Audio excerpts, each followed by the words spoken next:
I'm Dr. Helena Blackwood, and I was the head of emergency medicine at Riverside General Medical Center in Burlington, Vermont, or at least I was, until I submitted my transfer request last month. What I'm about to tell you about is the one shift that made me question everything I thought I knew about medicine and ultimately led me to leave emergency care entirely. Riverside General Medical Center sits on the banks of Lake Champlain in Burlington, Vermont, serving not just the city, but the entire northern Vermont and southern Quebec border region. It's a level 2 trauma center with one of the most challenging emergency departments in New England, handling everything from skiing accidents on Mount Mansfield to industrial injuries from the lumber mills, plus the constant stream of medical emergencies that come with serving a population spread across rural mountains and small towns. During my 19 years there, I'd worked over 4,200 shifts and encountered virtually every type of medical emergency the human body could present. Hypothermia cases pulled from frozen lakes, logging accidents with traumatic amputations, heart attacks in remote cabins, overdoses from the opioid crisis that hit rural Vermont particularly hard, and every variation of human tragedy and medical crisis you could imagine. I started at Riverside General fresh out of my emergency medicine residency at Johns Hopkins in 2004, drawn to Vermont by the promise of challenging cases and the appeal of mountain life. What I found was a medical environment that demanded versatility, quick thinking, and the ability to handle complex cases with limited resources. Unlike urban trauma centers with dozens of specialists available 24/7, we often had to stabilize critical patients for helicopter transport to Burlington or even Boston, making split-second decisions that could mean the difference between life and death. Over nearly 2 decades, I'd seen patients survive impossible injuries and watched others die from seemingly minor conditions. I'd delivered babies in ambulances, performed emergency surgery with improvised tools during blizzards, and talked families through the worst moments of their lives. Emergency medicine becomes more than a profession after that many years. It becomes part of your identity, your way of understanding how fragile and resilient human beings can be. But nothing in those 19 years had prepared me for what happened during my shift on March 23, 2023. It was a Thursday night, which typically meant a quieter shift than our notorious weekend rushes. March in Vermont is unpredictable.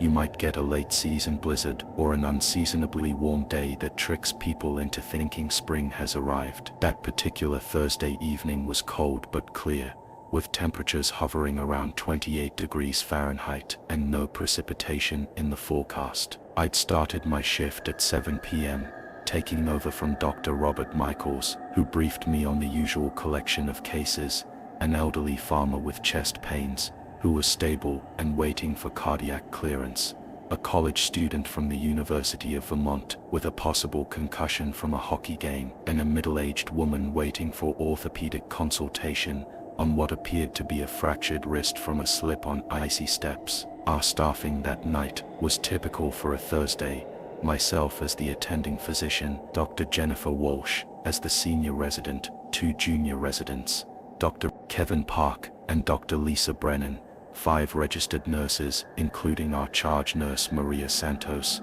respiratory therapist Tom Bradley, and our usual complement of technicians and support staff. The emergency department layout at Riverside General consists of 3 main trauma bays, 12 standard examination rooms, a 6-bed observation unit, and a separate triage area. Unlike larger urban hospitals, we don't have the luxury of separate pediatric or psychiatric emergency areas.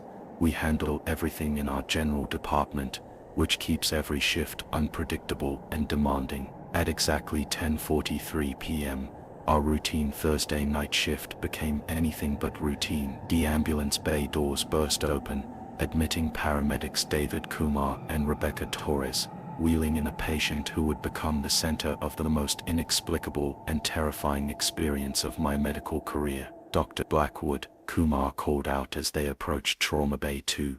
"We've got an unconscious female, appears to be mid-20s, found unresponsive in Battery Park about 40 minutes ago. Battery Park is Burlington's waterfront park along Lake Champlain, a popular spot during warmer months but largely deserted on cold March evenings. It's also notoriously poorly lit after dark, with several areas where someone could easily be overlooked for hours. No identification, no witnesses, no obvious trauma, Torres added as they transferred the patient to our examination table. A jogger found her lying on one of the benches near the lake. Says she looked like she was sleeping, but he couldn't wake her up. As I approached the patient, several things struck me immediately. First, despite being found outdoors on a 28-degree night, she showed no signs of hypothermia. Her skin was warm to the touch, with normal coloration, and no evidence of frostbite or cold exposure. Second, she was impeccably dressed for the weather in expensive-looking winter clothing, a high-quality down jacket, wool pants, insulated boots, and leather gloves that were still on her hands. These weren't the clothes of someone experiencing homelessness or a psychiatric crisis. This was someone who had dressed intentionally for a cold Vermont evening. Third, and most puzzling, she appeared to be in perfect physical condition. No visible injuries, no signs of struggle or violence, no indication of drug use or alcohol consumption. Her blonde hair was neatly arranged. Her makeup was still perfectly applied, and there was absolutely nothing to suggest trauma, assault, or any kind of physical distress. What's her presentation? I asked Kumar while beginning my initial assessment. Completely unresponsive to voice, light, or painful stimuli, he replied, consulting his report. Vitals have been stable throughout transport. Blood pressure 118/76, pulse 72, respiration 16, temperature 98.4. No response to sternal rub, no gag reflex, pupils equal and reactive to light. This was already puzzling. In emergency medicine, when you find someone unconscious outdoors in freezing weather, you expect hypothermia, intoxication, trauma, or some obvious medical emergency. But this woman, who we would come to know as Jane Doe-47 for our records, presented none of these typical findings. I began my systematic examination while Nurse Santos established IV's access and connected our patient to continuous monitoring. The woman appeared to be approximately 25 mites 30 years old, well-nourished, with no obvious signs of chronic illness or drug use. Her hands were soft and well-manicured, suggesting she wasn't engaged in manual labor. Her expensive clothing and jewelry, a delicate gold bracelet and matching earrings, indicated she came from comfortable circumstances. But despite her outward appearance of health and prosperity, she was completely unresponsive. I tested her Glasgow Coma Scale score. Her eyes didn't open to voice or pain 1 point. She made no verbal response 1 point. And she showed no motor response to painful stimuli 1 point, giving her a total score of 3 out of 15, the lowest possible score, typically seen only in patients with severe brain injuries or deep comas. Let's get a full trauma panel, I instructed Dr. Walsh. CBC, comprehensive metabolic panel, liver function, cardiac enzymes, toxicology screen, blood gas, and coagulation studies. I also want a CT of her head and chest, and let's get cervical spine films. While we waited for the initial lab results, I performed a more detailed neurological examination. Her pupils were equal at 3 mm and reacted briskly to light, a good sign that ruled out most forms of severe brain injury or drug intoxication. Her deep tendon reflexes were present and symmetric. She had no obvious signs of meningeal irritation, no focal neurological deficits, and no abnormal posturing that might suggest brain herniation. Most puzzling was her breathing pattern. She was breathing spontaneously and regularly, maintaining perfect oxygen saturation without any assistance. This ruled out most forms of drug overdose, which typically cause respiratory depression, and suggested that her brainstem, the part of the brain controlling basic life functions, was functioning normally. Dr. Blackwood called lab technician Mike Rodriguez from across the department. Her initial labs are back, and they're completely normal. I walked over to review the results on our computer system. Complete blood count, normal. Electrolytes, perfect balance. Liver function, excellent, kidney function, optimal, blood sugar, 94 mg/cl, right in the middle of the normal range. Most importantly, her toxicology screen was completely negative. No alcohol, no common drugs of abuse, no prescription medications that might cause unconsciousness. That's impossible, muttered Dr. Walsh, looking over my shoulder at the results. Someone doesn't just turn off like this with perfect lab values. I had to agree with her assessment. In nearly 2 decades of emergency medicine, I'd never seen a patient this profoundly unconscious with such completely normal objective findings. 30 minutes later, our patient's CT scans came back, and they were just as puzzling as her lab work. Her head CT showed a completely normal brain, no signs of trauma, stroke, hemorrhage, tumor, or any other abnormality that might explain her condition. Her chest X-ray was equally normal, showing clear lungs and a normal heart size. Dr. James Patterson, our radiologist, called down to discuss the findings personally, which was unusual for routine cases. Helena, I've looked at these films 3 times, and I can't find anything wrong with this woman, he said. Her brain looks perfect, normal gray and white matter, no swelling, no bleeding, no structural abnormalities. I've seen thousands of head CTs, and this one would pass for a textbook example of normal anatomy. This was becoming increasingly frustrating from a diagnostic standpoint. Every test we ran came back normal, yet our patient remained as unresponsive as someone in a deep coma from severe brain trauma. What about psychiatric causes? Suggested Dr. Park. Our junior resident. Catatonia can sometimes present like this. It was a reasonable thought, but catatonic patients usually show some form of abnormal posturing or muscle rigidity, and they typically have a psychiatric history. Our Jane Doe showed perfectly normal muscle tone and no signs of the waxy flexibility often seen in catatonia. By midnight, I decided to call in Dr. Margaret Foster, our hospital's consulting neurologist, even though it meant waking her at home. Cases like this, profound unconsciousness without obvious cause, fell squarely in her area of expertise. Dr. Foster arrived at 12:45 a.m., and I briefed her on our findings while she reviewed the patient's chart. She performed her own neurological examination, taking nearly 30 minutes to test reflexes, responses, and neurological functions that I might have missed. "Helena, this is one of the most puzzling cases I've seen," she said, pulling me aside after her examination.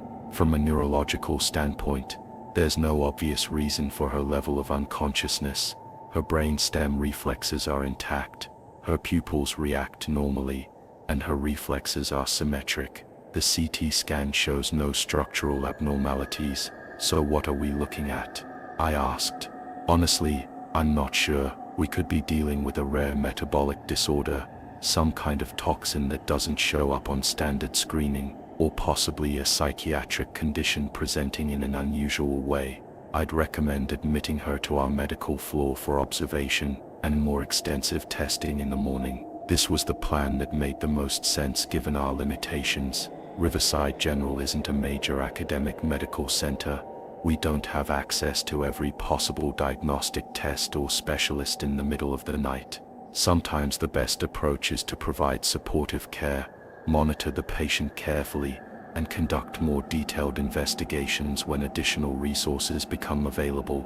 At 1:15 a.m., we transferred our Jane Doe patient to bed 4 in our observation unit. The observation unit at Riverside General is a quieter area adjacent to our main emergency department, designed for patients who need monitoring but aren't critically ill enough for intensive care. It has 6 beds, each equipped with cardiac monitoring, pulse oximetry, and easy access to emergency equipment if a patient's condition changes. Nurse Santos got our mystery patient settled in her observation bed, ensuring she was positioned safely to prevent any complications from her prolonged unconsciousness. We maintained her IV access, continued cardiac monitoring, and established a schedule for regular neurological assessments every 15 minutes. "I've never seen anything quite like this," Santos confided to me as we completed the transfer. 28 years as an ER nurse, and I've seen plenty of unexplained unconscious patients, but something about this one feels different. I knew what she meant, though I couldn't articulate it at the time. There was something unsettling about this patient beyond her mysterious condition. Maybe it was how perfectly normal she appeared despite being profoundly unconscious, or maybe it was the complete absence of any logical explanation for her state. From 1:30 a.m. until about 2:45 a.m., our observation unit settled into a routine pattern of monitoring and documentation. Besides our Jane Doe in bed 4, we had 2 other patients, an elderly man with chest pain waiting for cardiac clearance, and a woman with abdominal pain, whose lab results had been delayed. During this period, our mystery patient's condition remained completely unchanged. Every 15 minutes, one of our nurses would check her vital signs, test her responsiveness, and document her neurological status. Heart rate steady at 75 beats per minute. Blood pressure consistently around 115/75. Oxygen saturation perfect at 99% on room air. Temperature normal at 98.6 degrees Fahrenheit. But she remained as unresponsive as when she'd arrived. No movement, no vocalizations, no response to voice or touch. It was as if someone had simply turned off her consciousness while leaving all her basic bodily functions operating perfectly. I found myself checking on her more frequently than was probably necessary, drawn by the puzzle she represented and increasingly concerned about what we might be missing. During one of these checks, around 2:30 a.m., I noticed something odd about her positioning. When patients are unconscious for extended periods, they typically shift or move slightly due to normal muscle tone variations and unconscious repositioning. But our Jane Doe remained in exactly the same position we'd placed her in, as if she were somehow frozen in place. Even her facial expression, peaceful and serene, hadn't changed in the slightest. At 2:51 a.m., I was at the nurse's station reviewing charts when the lights flickered throughout the observation unit. In an older hospital like Riverside General, brief power fluctuations weren't uncommon, especially during winter months when ice could affect power lines. Probably just a transformer switching, commented Nurse Bradley, not looking up from her documentation. But then the lights flickered again, more dramatically this time, followed by a noticeable dimming of all the overhead lighting throughout the department. The cardiac monitors continued beeping normally. They were on dedicated backup power circuits, but something was clearly affecting our main electrical system. "I'll call maintenance," said Bradley, reaching for her phone. Before she could dial, our department supervisor, Carol Wright, appeared with a concerned expression. "We've got a situation with the main power grid," she announced. "There's been some kind of electrical fault affecting the primary feed to the hospital. Engineering says the backup generators are functioning normally, and all critical systems are on emergency power, but we may experience some intermittent issues with non-essential lighting and equipment." This was concerning but not unprecedented. Hospitals are designed to handle power emergencies, with multiple redundant systems ensuring that life support equipment, monitors, and other critical devices continue functioning, even during complete power outages. However, power issues always create additional stress and potential complications for both staff and patients. Over the next 20 minutes, our power situation became increasingly unstable. The overhead lights would dim suddenly, then return to normal brightness, then flicker rapidly for several seconds. Some of the non-critical computer systems began displaying error messages and shutting down automatically. At 3:14 a.m., we experienced our first complete power outage. For approximately 30 seconds,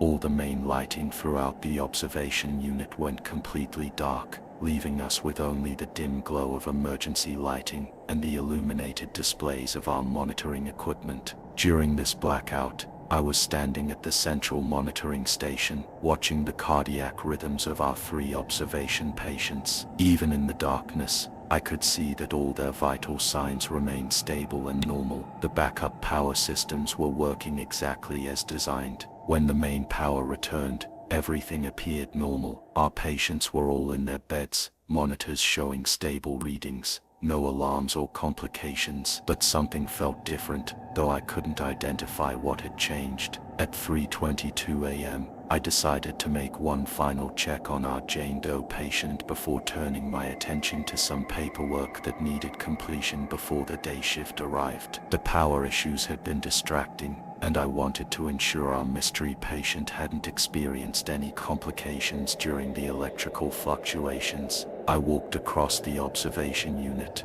noting that the emergency lighting gave everything an eerie, dimmer appearance than usual. The backup lighting created strange shadows and made the whole area feel somehow different from its normal bright clinical atmosphere. The cardiac monitors were functioning perfectly, displaying steady rhythms for all three of our observation patients. I could hear the regular beeping of the pulse oximetry machines and the gentle hum of the IV pumps continuing their programmed medication delivery. But as I approached bed 4, where our Jane Doe patient should have been resting peacefully under continuous monitoring, I stopped dead in my tracks. The bed was empty. Not just empty. The bed appeared exactly as we had left it hours earlier, with the sheets and blankets perfectly arranged and tucked in. The IV line was still securely taped to the side rail, with normal saline dripping steadily onto the floor from where it had been disconnected. The cardiac monitor leads lay neatly arranged on the mattress, still plugged into the monitoring equipment, displaying the flat line that indicated no patient was connected. But there was absolutely no sign of our Jane Doe patient. "Maria," I called out,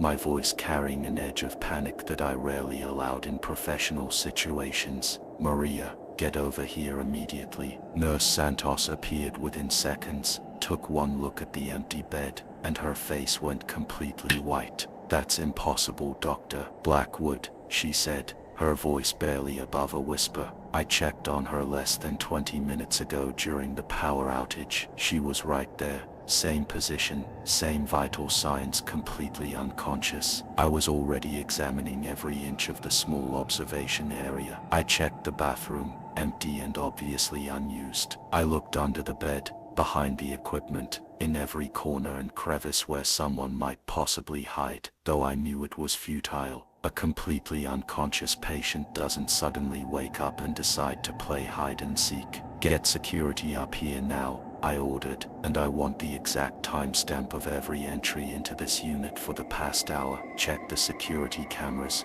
check the access logs, check everything." But even as I gave these commands, a cold, terrifying realization was settling deep in my chest. Our Jane Doe patient had been profoundly unconscious, unresponsive to voice, light, or painful stimuli. Her Glasgow Coma Scale score was 3 out of 15, indicating the deepest level of unconsciousness, short of brain death. Patients in that condition don't simply get up and walk away. They can't dress themselves, navigate hospital corridors, or leave a medical facility undetected. They certainly can't do it during a power outage, in a secured hospital unit, while connected to monitoring equipment, without setting off a single alarm or attracting the attention of multiple staff members. Yet somehow, and impossibly, that's exactly what appeared to have happened. Security guard Thomas Mackenzie arrived within 3 minutes, followed closely by our night supervisor Carol Wright and Dr. Walsh. As I explained the situation, I could see the same disbelief and confusion in their faces that I was feeling. "Let me understand this correctly," said Mackenzie, consulting his tablet. "You had a completely unconscious patient, hooked up to monitors, IV line, the works, and she just vanished." "That's exactly what happened," I replied, though saying it out loud made it sound even more impossible. Mackenzie immediately radioed for a complete security sweep of the hospital, including all exits, stairwells, and public areas. He also requested immediate access to all security camera footage from the past 2 hours, but I already knew they wouldn't find her. Something about this situation went far beyond a confused patient wandering off, or even someone faking unconsciousness to avoid legal troubles. This was something else entirely, something that challenged every assumption I had about medicine, physics, and reality itself. At 3:31 a.m. on March 23, 2023, our Jane Doe patient had vanished without a trace from a secured hospital observation unit during a power outage, leaving behind only medical equipment, growing questions, and the beginning of a mystery that would ultimately force me to question everything I thought I understood about the practice of medicine. Within 20 minutes of discovering our patient's disappearance, Security Chief Mackenzie had pulled up the digital footage from every camera angle covering the observation unit.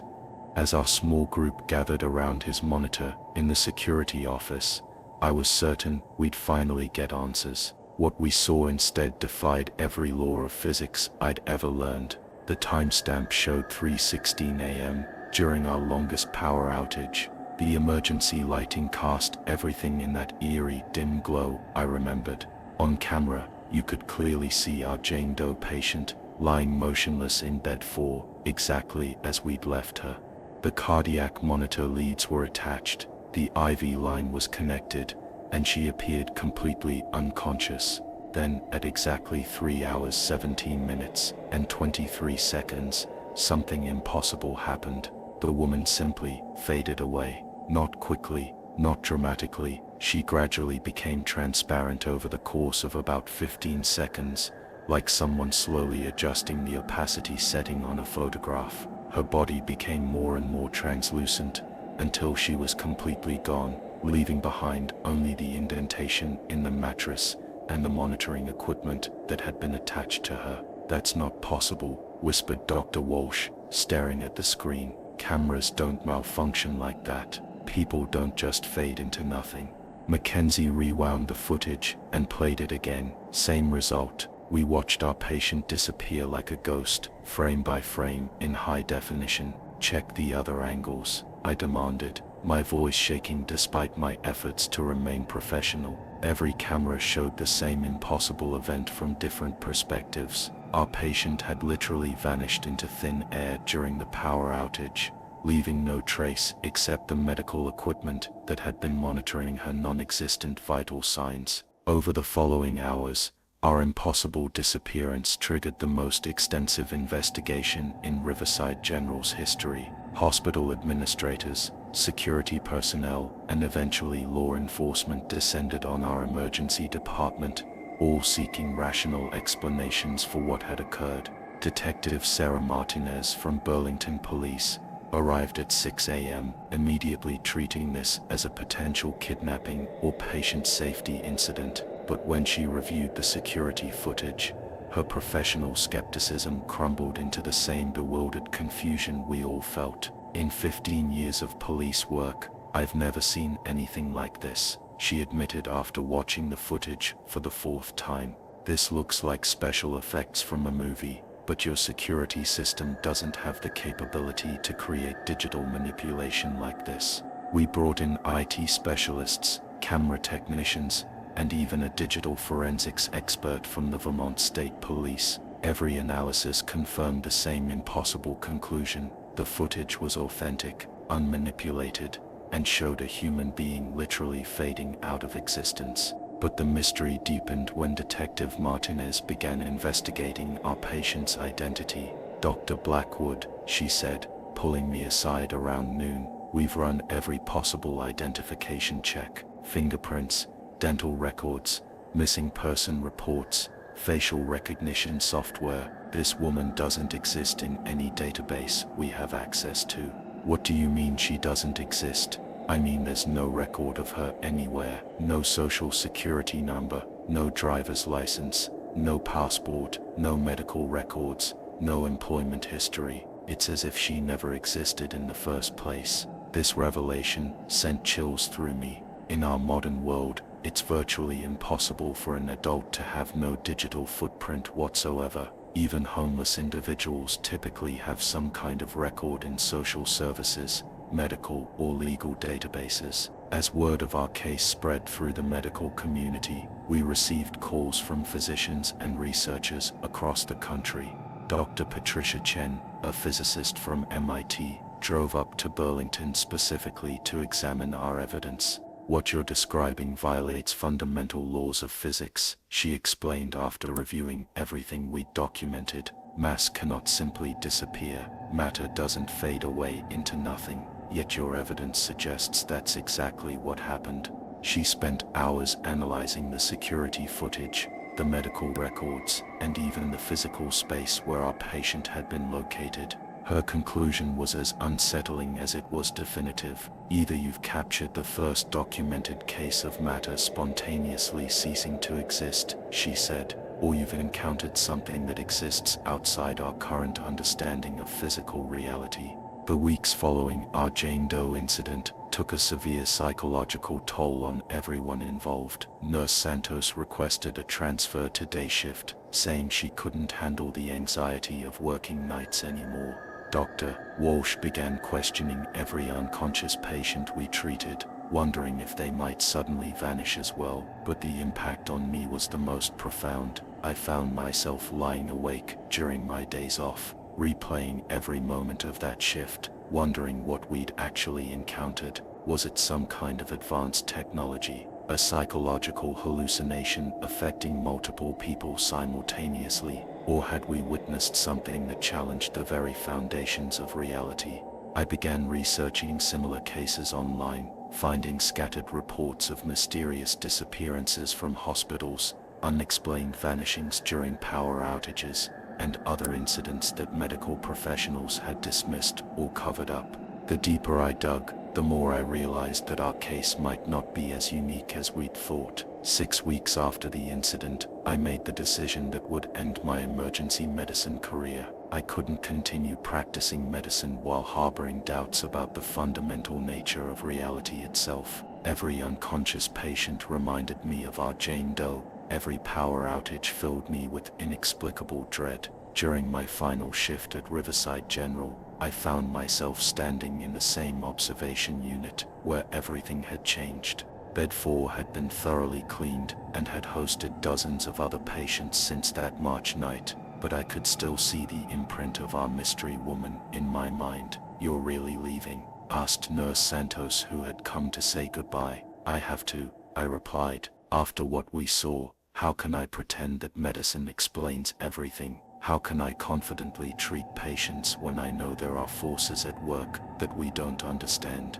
The official hospital report classified our incident as an unexplained patient departure with technical anomalies in security footage. The administration preferred this sanitized version over acknowledging that we'd potentially witnessed something impossible, but I knew the truth. We hadn't just lost a patient that night, we'd encountered evidence that our understanding of reality, consciousness, and existence itself was fundamentally incomplete. I now work as a family physician in a small Vermont town, handling routine medical care and avoiding emergency situations entirely. But I've never stopped thinking about our Jane Doe patient. Who was she?